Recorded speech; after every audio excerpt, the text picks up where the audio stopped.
Disons-le, avoir une bonne prise du crayon, c'est un atout lorsqu'il s'agit d'écrire avec facilité et efficacité.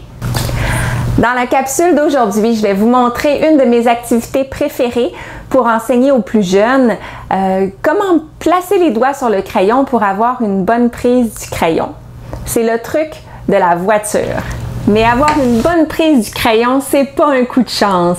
C'est l'aboutissement d'un processus de développement qui est en place depuis la naissance, dans laquelle l'enfant va finalement arriver à développer un bon contrôle de ses doigts et, par dépit, un bon contrôle d'un outil comme le crayon sur le papier.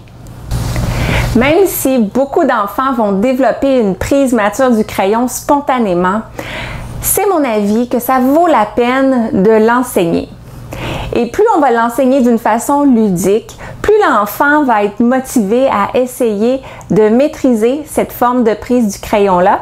Et s'il réussit, eh bien, plus il va être équipé pour bien maîtriser le crayon une fois à l'école. Alors, voici comment je m'y prends pour raconter l'histoire de la voiture. Alors, une voiture un petit peu stéréotypée dans laquelle c'est papa qui conduit. Alors, je présente papa qui est ici, qui est au volant. Et maman qui ne conduit pas, mais qui est à côté. Et derrière, nous avons les trois enfants. Le grand, le moyen et le petit.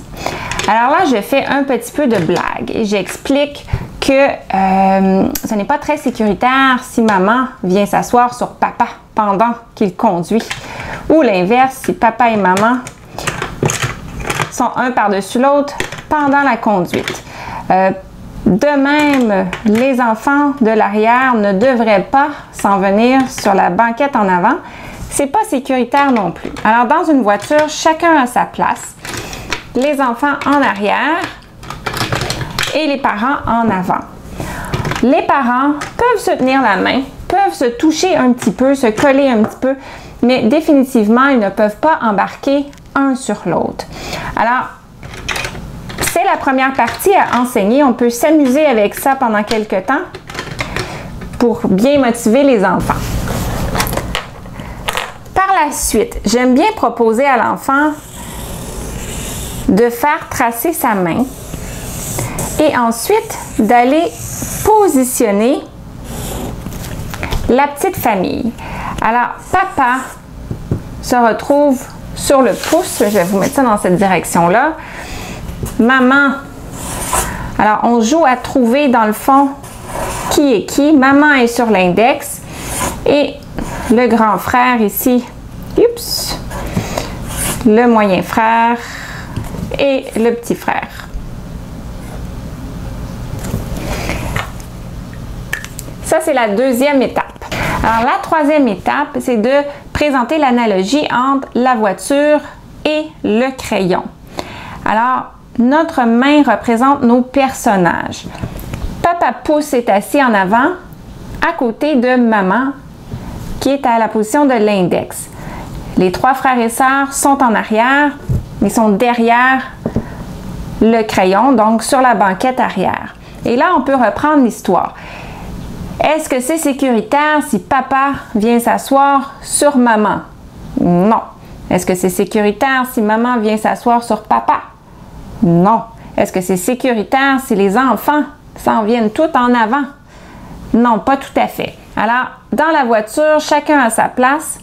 Papa en avant, à côté de maman, et les trois enfants en arrière. Papa et maman peuvent se coller un petit peu, mais c'est pas aussi efficace que quand papa et maman ne se touchent pas. Pour des raisons physiques, quand le pouce est bien opposé à l'index, on va avoir un bon contrôle avec un minimum de force qui va être nécessaire pour garder la main sur le crayon.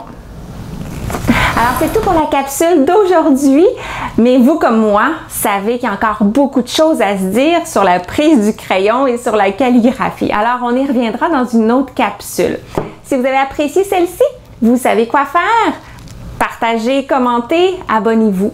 Et moi, bien, je vous retrouve bientôt dans une autre capsule sur l'ergothérapie. Bye bye!